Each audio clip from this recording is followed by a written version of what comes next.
A paz do Senhor a todos. Vamos iniciar aqui mais um estudo ou continuar aqui os nossos estudos. Falamos sobre a carta ou a epístola de Tiago. E agora estaremos iniciando falando sobre a primeira e a segunda carta ou epístola de Pedro. Iremos aqui iniciar falando sobre a primeira epístola de Pedro, que foi escrita provavelmente na década de 60, em Roma, a qual ele chama de Babilônia.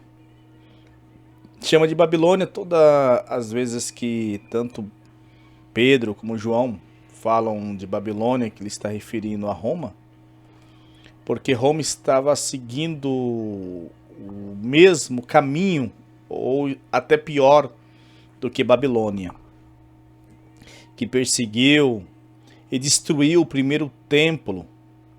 Agora Roma vai fazer a mesma coisa, vai perseguir e vai destruir agora o segundo templo. E Pedro agora chama Babilônia, e quando ele está fazendo jus a esse nome, ou quando ele está referindo a esse nome, ele está falando de Roma. E ele escreve esta carta com o objetivo de encorajar os cristãos gentios na Ásia Menor, que hoje é a atual Turquia, que sofriam perseguições, marginalizações social por causa da sua fé. E ele vai orientar todos os cristãos a manterem a esperança e uma conduta santa. O contexto histórico detalhado, a autoria escrita pelo apóstolo Pedro, possivelmente com a ajuda de Silvano, que ele vai mencionar isso lá em 1 Pedro, capítulo 5 e no versículo 12. É um pouco antes da perseguição intensa de Nero, ali pelos meados dos anos 60 depois de Cristo. Destinatários são os cristãos estrangeiros que estavam exilados, espalhados pela Ásia Menor, Galácia, Capadócia e Betínia, que eram principalmente gentios convertidos, e eles estavam sofrendo perseguição e sofrimento, estavam sofrendo. E Pedro vai falar sobre manter a identidade cristã. Pedro reafirma a identidade cristã dos destinatários. Ele chama de povo escolhido de Deus, sacerdócio real, nação santa, comparando ao povo de Israel no Antigo Testamento, para fortalecer a sua resistência espiritual. Era um povo que antes não fazia parte do pacto da aliança, que foi feito para Abraão, para Davi. Eles não faziam parte desse pacto da aliança. E quando Pedro agora chama de nação santa, sacerdócio real, ele está juntando esse povo em um só povo, dizendo que eles fazem parte agora, eles foram enxertados, melhor dizendo, e fazem parte agora de um só povo. E com isso ele quer fortalecer a resistência espiritual. O tema central o sofrimento, ele é visto como uma participação do sofrimento de Jesus, que é uma prova aqui de fidelidade.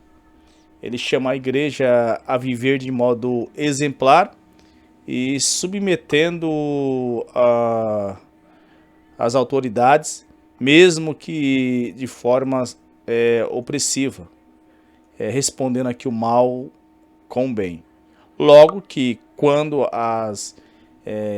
essa obediência ela tem um certo limite, que quando as autoridades vêm atingir os princípios cristãos, aí vamos perceber que eles agora não obedecem porque muitos deles foram levados à morte por não obedecerem essas autoridades. Não que eles estavam desobedecendo, mas para eles preferiam morrer do que agir fora dos princípios cristãos. A primeira carta ela foi escrita no ano 64, no início dos anos 60. E quem eram os destinatários? Pedro ele vai endereçar aos eleitos, peregrinos ou estrangeiros dispersos, status espiritual social. Esses estrangeiros e peregrinos, né, da diáspora, o termo indica que os cristãos eles viviam de tal maneira que se destacavam pela cultura circundante ou pela cultura que se destacavam das culturas que estavam em suas voltas, sendo considerados forasteiros. Eles eram perseguidos. A carta foi escrita para os fiéis que estavam sofrendo grandes provações, hostilidades e assédio por parte dos vizinhos gregos e também romanos. A composição, provavelmente uma mistura de judeus convertidos, e em sua maioria cristãos de origem pagã gentios. E esses então eram os destinatários da carta do apóstolo Pedro. Agora, quem foi o apóstolo Pedro? Pedro, né, chamado de Simão, que ele foi um pescador, irmão de André, e ele foi um dos líderes mais próximos de Jesus. Casado, morador de Cafarnaum. Pedro ele era conhecido por uma personalidade impulsiva, ousada e muitas vezes também inconstante. Mas que após a ressurreição de Jesus, ele se tornou um dos principais líderes da igreja primitiva e sendo martirizado em Roma, ali por volta do ano 68 depois de Cristo. A sua vida pessoal e família, o nome de origem era Simão ou Simeão, era natural de Betsaida e morava em Cafarnaum, na Galileia. A sua família, ele era filho de Jonas ou João, ele era irmão de André, com quem trabalhava na pesca. O estado civil dele, ele era casado. A Bíblia relata que Jesus curou a sogra de Pedro de uma febre, e indicando que ele era casado. A tradição também sugere que a esposa de Pedro ela acompanhava o apóstolo Pedro em muitas das suas viagens missionárias. Profissão, como foi dita, ele era pescador, possivelmente sócio de Tiago e João, e tinha ele seu negócio, um comércio na Galileia. A sua educação, ele era considerado um homem simples, né? Pescador, provavelmente a educação dele fora limitada. Ele falava aramaico, mas esse aramaico que ele falava, tinha um sotaque carregado segundo a tradição. A personalidade, o nome Pedro foi Jesus que lhe deu, que significa em aramaico Cefas e em grego Petros, que significa pedra ou rocha, indicando ali uma mudança de caráter. Antes o seu nome significava Simão, que além de significar ouvinte ou bom ouvinte, significava também, interpreta também como vara verde ou vara que é açoitado ou balançado pelo vento, indicando ali a sua inconstância. Os momentos marcados de Pedro, não podemos esquecer que ele foi o único que andou sobre as águas, fora sem falar de Jesus, o mestre. Tirando Jesus, quem andou, teve o prazer de andar sobre as águas, que pode contar essa história, foi Pedro. E Pedro também esteve lá na transfiguração, esteve na ressurreição da filha de Jairo. Foi Pedro também que percebeu que que a figueira tinha murchado depois que Jesus ordenou, amaldiçoou. Foi Pedro que percebeu no dia seguinte que 24 horas depois essa figueira tinha murchado. E também Pedro é lembrado e é marcado por sua negação durante a paixão de Cristo. Quando Pedro negou Jesus 3 vezes, conforme o próprio Jesus previu. Mas depois disso ele se arrependeu amargamente. Mistério e morte. Após o Pentecoste, ele tornou-se um líder corajoso, pregando para milhares e também realizando milagres. Segundo a tradição, a sua morte, ele foi martirizado em Roma sob Nero, e ele foi crucificado assim como Jesus. Mas ele, por se considerar indigno, ele pediu que virasse a cruz de cabeça para baixo. E quando ele escreve a segunda carta, que nós daqui a pouco falaremos, ele é uma despedida de Pedro. E segundo a tradição, que Pedro ele estava indo embora da cidade, estava fugindo, com medo. Mas ele lembrou de Cristo, ele lembrou da igreja, e ele volta. E ele volta agora para ser morto. Então aquele homem inconstante, aquele homem impulsivo, ele termina o seu ministério deixando uma grande lição de piedade, de amor e de coragem também. Uma cidade que destaca na primeira carta de Pedro é Bitínia. Na época do apóstolo Pedro, ali pelo meados do primeiro século, era uma próspera província romana que ficava a noroeste da Ásia Menor, que hoje é a atual Turquia, e situada na costa do Mar Negro, capitalizada por Nicomédia. A região ela foi destino da primeira carta de Pedro, indicando ali a presença de cristão, apesar de Paulo ter sido impedido de pregar ali. Se você ler ali em Atos dos Apóstolos, capítulo 16, você vai ver que Paulo foi proibido pelo Espírito Santo de pregar em Bitínia. Mas não por isso Bitínia deixou de ser evangelizada. Não foi evangelizada por Paulo, mas foi evangelizada por outros, porque existiam muitos missionários ali, muitos fiéis que os seus nomes não foram mencionados, que fizeram grandes trabalhos. São chamados os heróis anônimos. O contexto geográfico e político da época de Pedro. A localização é situada entre o Mar Negro e o norte da Paflagônia, e ao leste, que fica a Frígia de Pérgamo, ao sul. O Estado romano, desde o ano 74 d.C., ele era uma província romana, unida e administrativamente ao ponto de Bitínia. Cidades importantes, além da capital Nicomédia, destacava Nicaia de Calcedônia.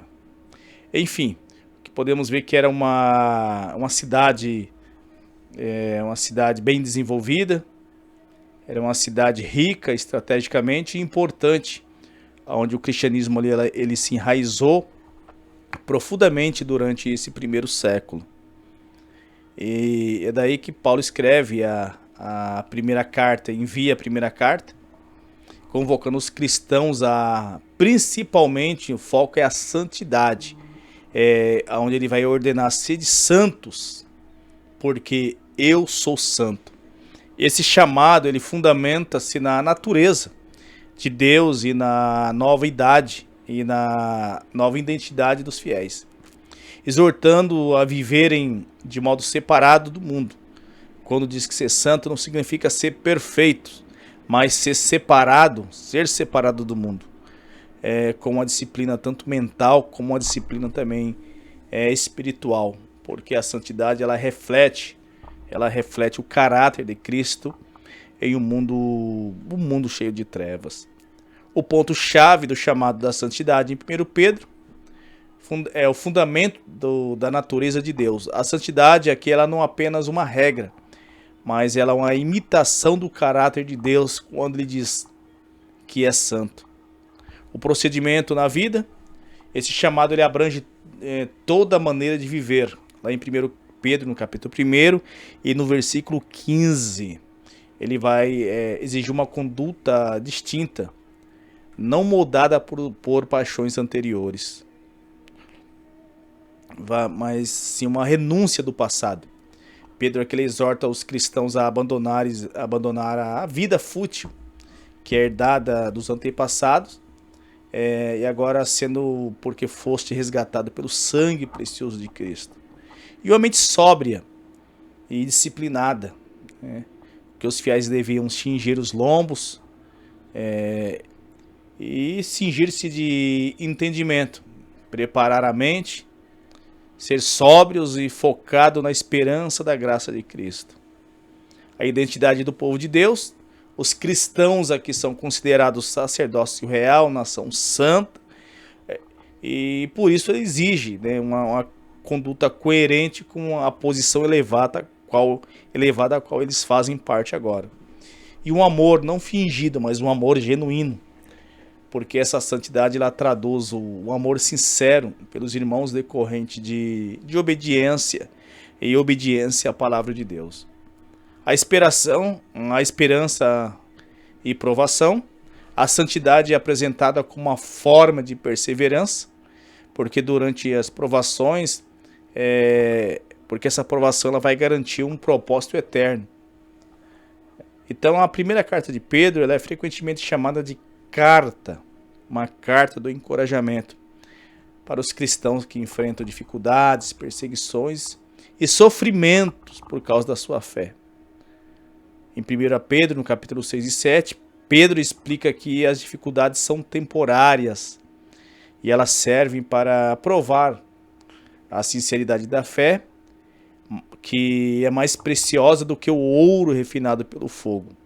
Alegria na perseguição, lá em 1 Pedro, no capítulo 4, no versículo 12 e 16, Pedro aqui ele vai encorajar os fiéis a não estranharem as ardentes provas. Em vez de desesperarem, eles devem se alegrar por participarem das aflições de Cristo. Por isso, eles garantirão a alegria e a revelação da glória de Deus. A submissão e exemplo de Cristo, em 1 Pedro, no capítulo 2, lá no versículo 21 e no versículo 24, Pedro utiliza o exemplo de Jesus, que sofreu injustamente, sem retribuir, sendo ele um modelo cristão, mesmo quando Jesus ele foi injusto. Mesmo quando for injusto com Jesus. O cuidado com a ansiedade, lá no capítulo 5, do versículo 6 e 10, a carta termina com a instrução de lançar sobre ele toda a ansiedade. Não diz colocar, mas diz lançar sobre ele toda a ansiedade. Porque ele tem cuidado. É ele que fortalece. Porque eles sabem que tudo isso são, às vezes, que passamos são sofrimentos, mas são sofrimentos temporários. Em suma ou em resumo, em 1 Pedro ensina que o sofrimento cristão ela é uma oportunidade de demonstrar confiança em Deus e que a perseverança ela traz louvor, glória e honra. Então, o que nós vimos também na primeira carta é um termo interessante chamado upogramos. Aparece lá em 1 Pedro, no capítulo 2 e 21,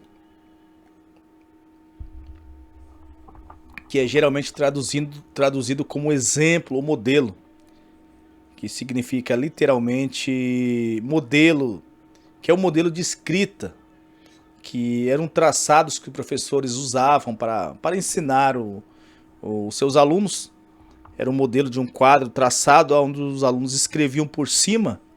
Ali eles escreviam, ali era feito o alfabeto desde o primeiro alfabeto, do alfa até o último, que era o ômega. Os alunos iam escrevendo por cima ali para aprender. Então o professor deixava o modelo e os alunos escreviam por cima para aprender pelo modelo que era deixado, que era traçado ali pelo professor, que era o exemplo. E é nesse contexto que que o apóstolo Pedro utiliza a palavra para descrever que Jesus ele serve como modelo para nós cristãos, especialmente diante do sofrimento injusto. Quando ele fala que devemos ter paciência no sofrimento. Jesus sofreu sem ter cometido pecado, deixando ali um modelo de como reagir às agressões e às retaliações. Aqui também, ainda na primeira carta, ele vai usar o exemplo de Sara, lá na primeira carta de Pedro, ou na epístola, no capítulo 3, em diante, ali no versículo 6. Sara, que é citada como modelo exemplar para as mulheres cristãs. O texto utiliza para ilustrar a virtude da conduta de fé e aqui uma submissão, mas uma submissão amorosa.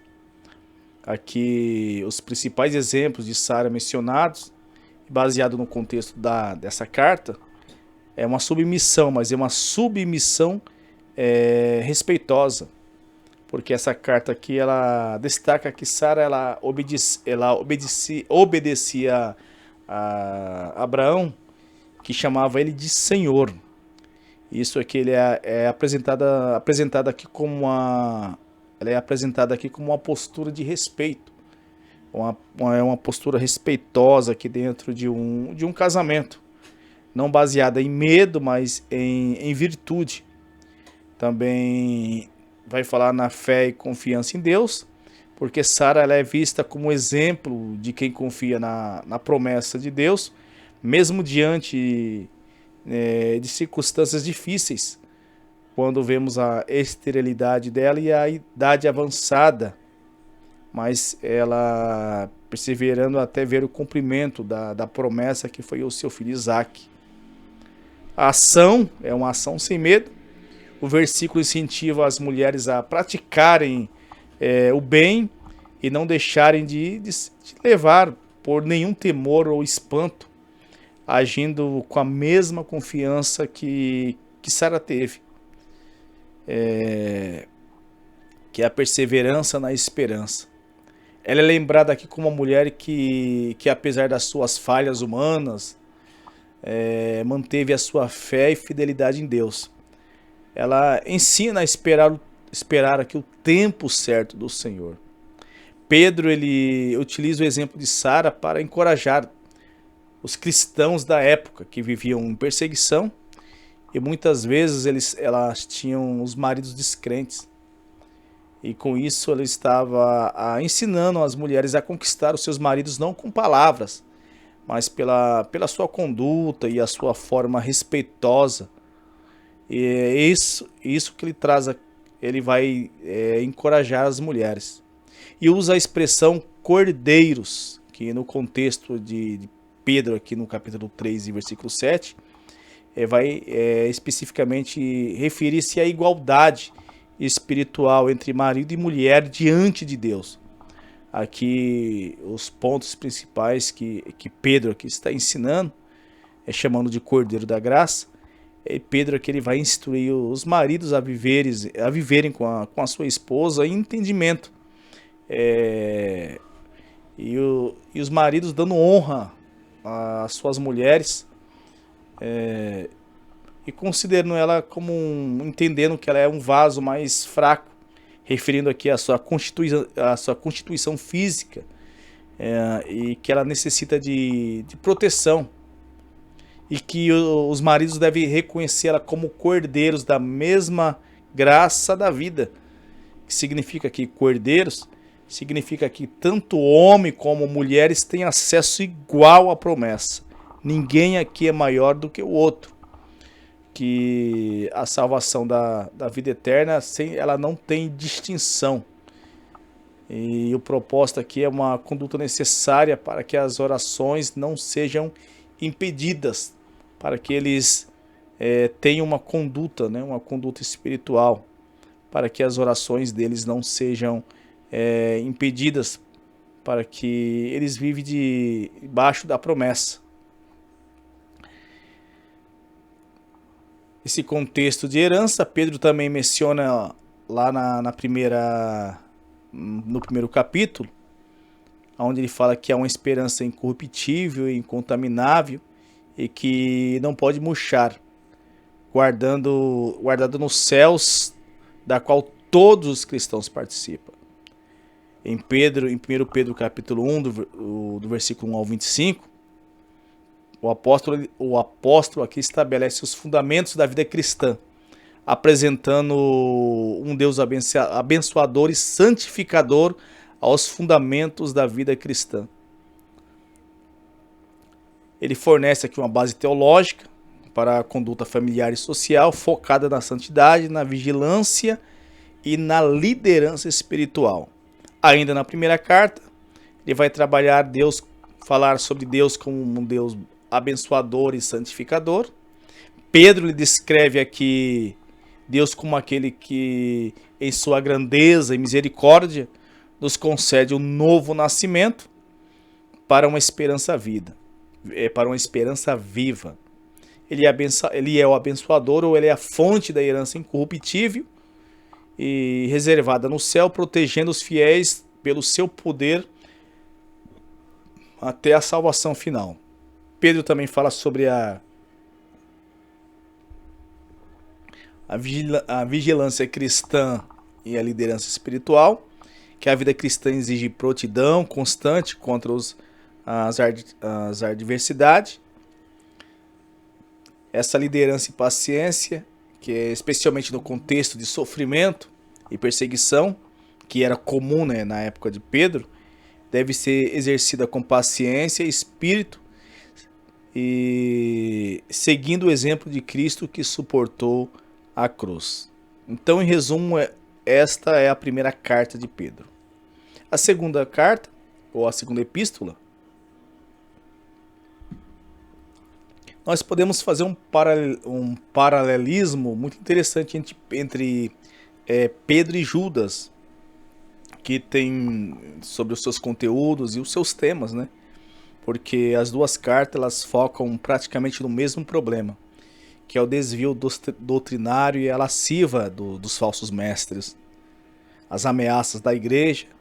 Ambas as cartas elas denunciam homens que transformaram a graça de Deus em libertinagem, e o antinomianismo, que é a rejeição que eles têm pelas autoridades divina e moral, e negam aqui o senhorio de Cristo. Vai falar sobre exemplos históricos de juízo. Ambas as cartas elas mencionam a rebelião dos anjos, o juízo sobre Sodoma e Gomorra, a impiedade de Balaão, para ilustrar aqui o destino dos falsos mestres, a descrição dos falsos mestres. Então, tanto Judas como Pedro, eles descrevem os que estavam infiltrados dentro da igreja como arrogantes, murmuradores, gananciosos, sensuais, adúlteros também.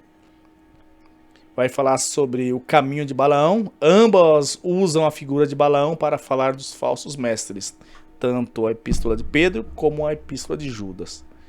Vai falar que esses líderes eram movidos pela ganância financeira. Semelhanças literárias, né, essas passagens paralelas. Se você vê 15 dos 25 versículos de Judas, aparecem diretamente na segunda carta de Pedro.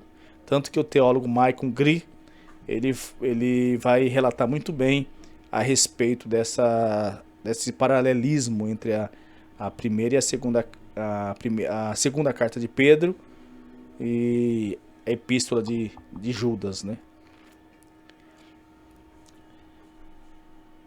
Então, o que podemos ver aqui na segunda carta, que historicamente é um dos livros mais contestados, né, e polêmico do Novo Testamento, porque é difícil de aceitação para alguns estudiosos, né, porque essa carta ela foi alvo de embates grandes e intensos debates, e continuam sendo discutidos até os estudiosos modernos ficam discutindo sobre a autoria da segunda carta de Pedro, que muitos argumentos, né, que a carta não foi escrita pelo apóstolo Pedro, e que a principal razão é a diferença de estilo literário, da sua teologia, mas são argumentos frágeis quando nós vemos que a segunda carta, o próprio apóstolo Pedro já começa dando ali as cartas, dizendo que ele é quem está enviando a carta. Então nós cremos que essa carta, além de ser inspirada, ela foi escrita pelo próprio apóstolo Pedro. A segunda carta de Pedro, ela é um chamado urgente à maturidade espiritual e um alerta contra os falsos ensinos, escrito pelo apóstolo. Ele está ciente, esse escrito dele, ele está ciente da sua morte. Ele sabe que a morte se aproxima. E o tema central é o crescimento no conhecimento de Jesus. Ele está próximo da morte e está preocupado com o crescimento espiritual e com a apostasia. E a introdução é um chamado à firmeza, lá em 2 Pedro, no capítulo 1, do versículo 1 a 4, vai falar sobre a fé preciosa. Pedro dirige aqui aos que alcançam uma fé igualmente preciosa, baseada na justiça de Deus. Vai falar sobre o poder divino, que Deus já nos deu tudo o que é necessário para a vida e a piedade. O caráter santo pelo pleno conhecimento de Jesus. Sobre a natureza divina, a salvação não é apenas um escape, mas é uma oportunidade de participar da natureza divina e fugir, né, da corrupção do mundo. Crescimento cristão, que é a escada da maturidade, segundo Pedro capítulo 5 e no versículo 11. Pedro aqui ele vai exortar os cristãos a não ficarem estagnados, mas adicionarem com diligências e virtudes. O resultado disso é porque desenvolve essas qualidades, que quem desenvolve essas qualidades não é inoperante e nem infrutífero, porque confirma a sua vocação e a sua eleição. Impedimentos para o desenvolvimento cristão, vai falar sobre a cegueira espiritual, a falta de crescimento nas virtudes. Ele vai mencionar aqui faz com que muitos cristãos se tornem cegos, esquecendo aqui da purificação e dos seus pecados passados. E os falsos mestres, vai falar aqui no capítulo 2, ele alerta contra os falsos profetas que introduzem heresias destruidoras, guiados por cobiça, por ganância. A apatia e o escárnio, que é a descrença na volta de Cristo, e o cinismo de uma vida desregrada ou de uma vida sem a presença de Deus, se torna uma vida sem limite. Vai falar aqui também da complacência, que é a preguiça espiritual, achar que não precisa mais se empenhar na sua vida, porque a sua salvação já está garantida. Eu já sou salvo, então não preciso mais me empenhar. Vai chamar isso de complacência, que é uma preguiça espiritual. e vai falar sobre desejando a vida eterna e amparados pela esperança. É a rica provisão, que é o crescimento espiritual que garante a entrada triunfante no reino. E a esperança viva. Pedro no capítulo 3, Pedro aqui ele assegura que o Senhor não tarda, mas está sendo paciente, porque ele deseja que todos cheguem ao arrependimento. Deus não está demorando, ele está sendo paciente para que todos cheguem ao arrependimento. Sobre a terra nova, ou a nova terra, que a esperança cristã está firmada na promessa dos novos céus e da nova terra, onde habita a justiça, o que motiva uma vida pura, santa. Em resumo, segundo a Pedro, se você ler no capítulo 3, versículo 17 e 18, no resumo final, vai falar muito sobre o crescimento, crescer no conhecimento. Onde ele diz, antes crescer na graça e no conhecimento do nosso Senhor e Salvador Jesus Cristo. Então a segunda carta de Pedro, ela é um testamento apaixonado. Porque Pedro, que ele está sentindo aqui que a proximidade da morte, e Pedro ele escreve não apenas para instruir, mas ele quer despertar aqui uma memória da paixão dos cristãos. Ele vai chamar aqui os cristãos a viver uma vida santa, guardando o retorno glorioso de Jesus. Seria uma frase para resumir a segunda carta, seria: cresçam no conhecimento de Cristo e vigiem contra os falsos mestres, pois o Senhor certamente voltará. Pedro está despedindo. É um testamento. Aqui a segunda carta de Pedro. Assim como Paulo escreveu a segunda a Timóteo. E sabia que a sua morte se aproximava. Pedro aqui está sabendo que a sua morte se aproxima. E esse homem, que era um homem inconstante, que negou a Cristo, se arrependeu. E se parece muito conosco, que muitas vezes somos como ele, constante, Pedro, mas às vezes somos Simão. Somos inconstantes.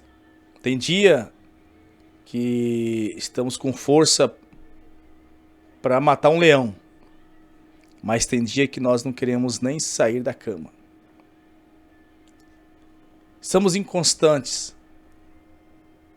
e às vezes somos constantes. Assim como Pedro carregava essas duas naturezas, nós também carregamos.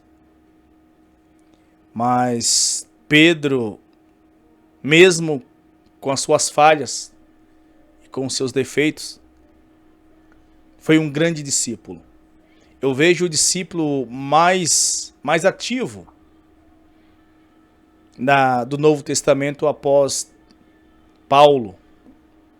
Após Paulo, o discípulo, o apóstolo que eu vejo mais ativo é o apóstolo Pedro, que mesmo com as suas falhas, mesmo marcado pela sua impulsividade, por ele ser impulsivo, muitas das vezes, falar na hora errada, prometer o que não poderia cumprir, ele se arrependia.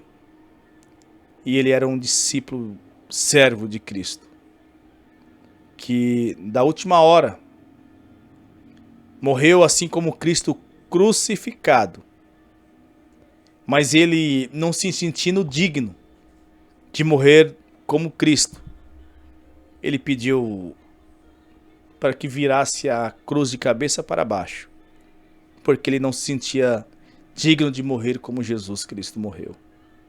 Esse era Pedro, que nos trouxe um grande ensinamento, o grande apóstolo, que podemos, assim, como Pedro, não nos conformarmos com as nossas inconstâncias, mas perseverarmos, mesmo no sofrimento, mesmo na perseguição, mesmo na injustiça.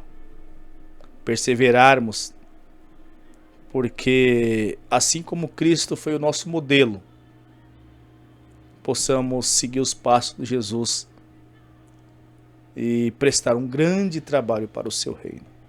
Assim que Deus nos abençoe, fique na paz.